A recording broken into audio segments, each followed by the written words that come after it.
Good morning, students. I welcome all of you to once again these online lecture sessions 2020. Already we have completed one lesson. Today we are starting second lesson, which is introduction to current developments in communication. Okay, so let's start the lesson. Today we are completing lesson plan of 1.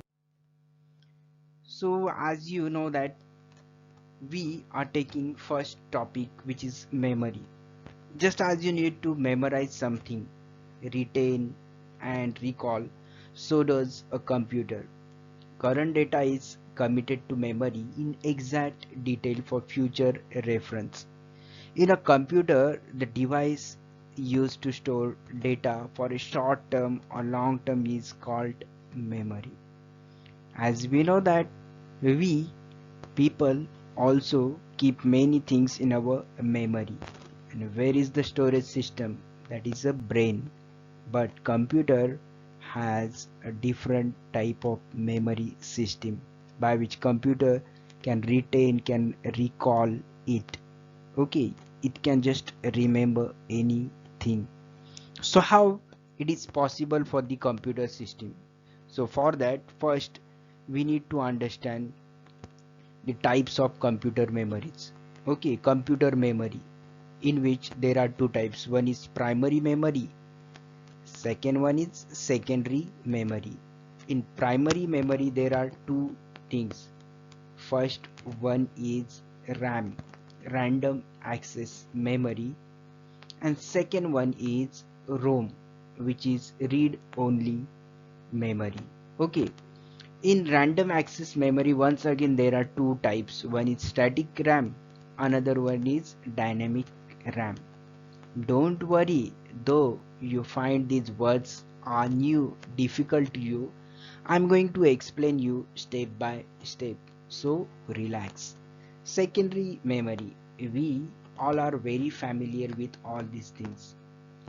Whenever we have to record some movies, we have to keep some songs, at that time we use CD and DVDs.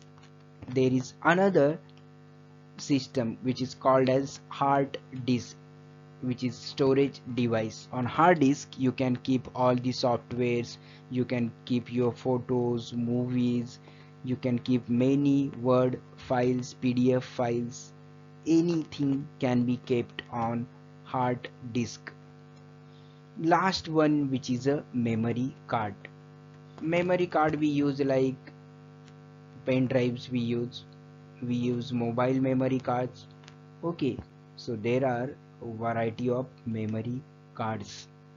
So let's understand this primary and secondary memory step by step. First one is a primary memory. You can see in the picture, this is called as a RAM. This is called as a RAM. The long form of the RAM is random access memory, RAM. Okay, this is a short term memory which temporarily holds the program instructions and data that the microprocessor can immediately access while processing.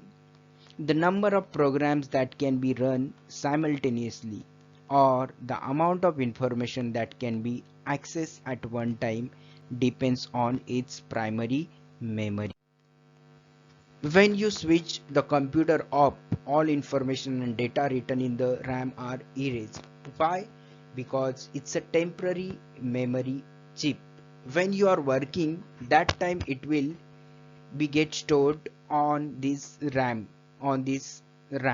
But once you are going to switch off your system, it is going to get erased. This RAM is a volatile memory. Volatile means which get changed or which get affected. This type of primary memory consists of a circuit board containing several integrated circuit. You can see here there are various circuits are there. There are chips are there. These are RAM chips. Okay, they connects directly to the computer's motherboard. You can replace the card with one having higher memory capacity. Like we get memory cards like that, only these RAMs come with a capacity 4 GB, 8 GB, 12 GB RAM, correct? So according to your usage or your need, you can change or replace or add them in your computer or laptop system. These memory cells, okay, these are the memory cells. They respond in a two-way, by reading and writing the data. Random access means that any memory location in a RAM bank can be randomly chosen and accessed next. Okay, I hope you have understood about RAM, random access memory. Now let's understand about one more type of RAM, that is DRAM. Okay, there are actually two types, DRAM and one more is there which is SRAM. First let's understand DRAM, which is dynamic RAM, and SRAM means static RAM. You can see in the picture DRAM. Okay, in the picture DRAM has been shown. A memory cell of DRAM consists of one transistor and a capacitor. The capacitor is charged when it is set to store a bit value of 1. However, this charge immediately begins leaking away and the data is lost in 5/100ths of a second. Thus, a DRAM keeps completely forgetting what it was told to remember in 1/20th of second, 1/20th of the second. Hence, we need to visit each and every cell 50 or 60 times each second. Ask what it was supposed to remember, and then remind it to remember that before it forgets altogether. This reminding process is called refreshing the memory. The word dynamic indicates this refresh requirement of a DRAM. The simple structure of transistor capacitor pair per bit consumes less space. This allows more cells to be packed per unit area. Now let's check about SRAM as well. SRAM is nothing but static random access memory, okay, which is static RAM. The word static indicates the capacity to remember. Static means wherein you can remember, that chip can remember it so long as an SRAM is powered. Okay, the time when you are providing it power, it can remember anything. Unless there is a loss of electric power, the data bit of any memory cell is retained till overwritten by a write command. A memory cell of an SRAM consists of 6 transistors. Okay, nowadays they are getting changed, they are getting upgrade. 0 or 1 and 2 to control access to the cell during read and write operations. Each cell therefore takes up more space on a silicon chip than that of a DRAM, where only one transistor and a capacitor is used.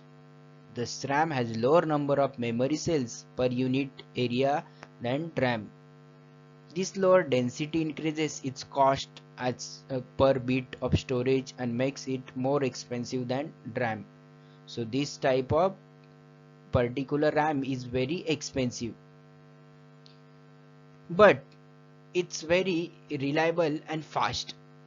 Okay, it's very reliable and fast. Now where RAM is used?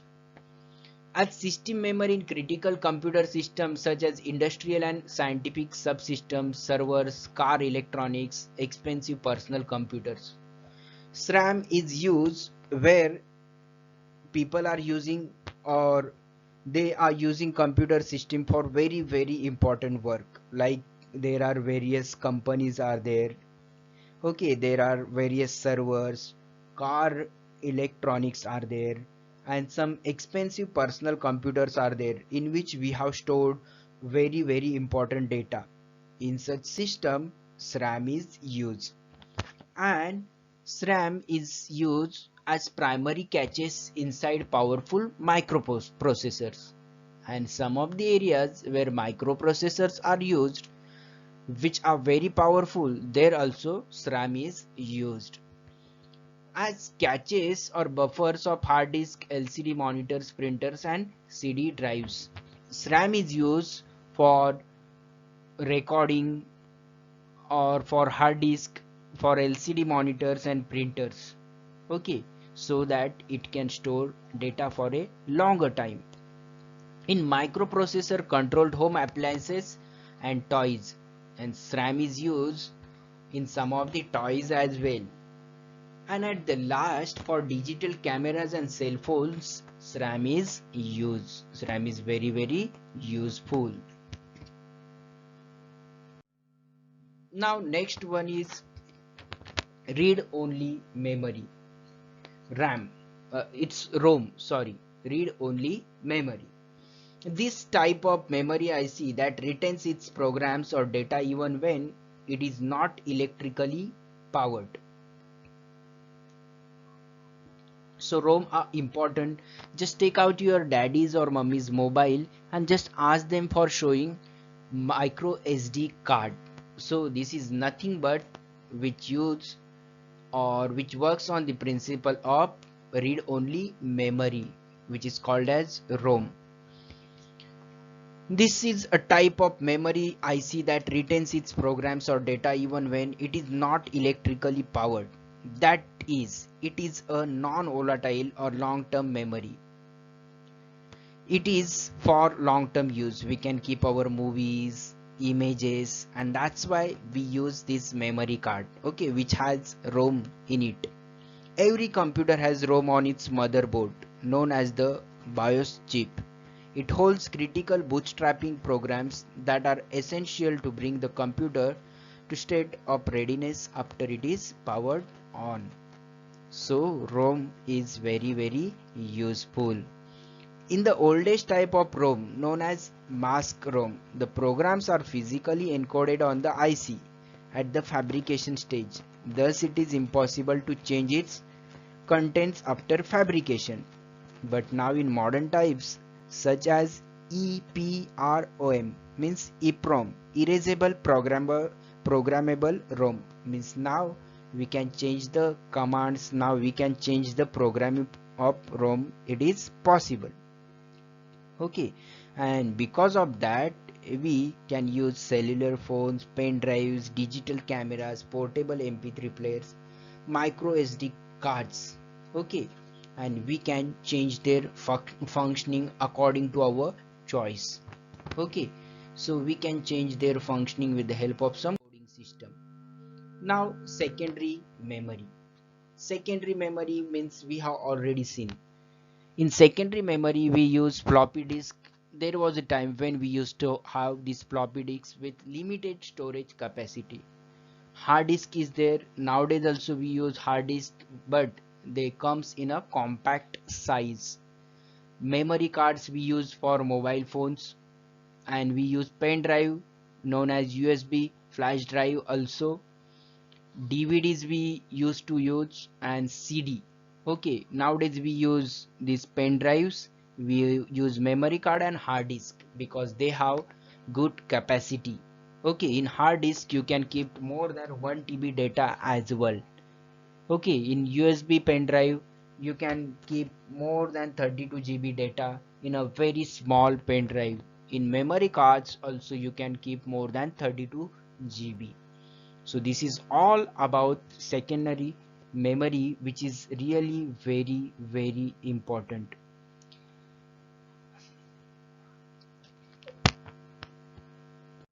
So thank you so much for listening me so patiently. Today I'm not giving you any homework, but next time in next lecture I'm going to give you homework. But next time when we'll come for online revision session, I'm going to check your knowledge of computer memory. So please go through the diagram computer memory. I'm going to ask you the questions related to the same. So until then, Thank you. Bye bye. Stay at home. Stay safe.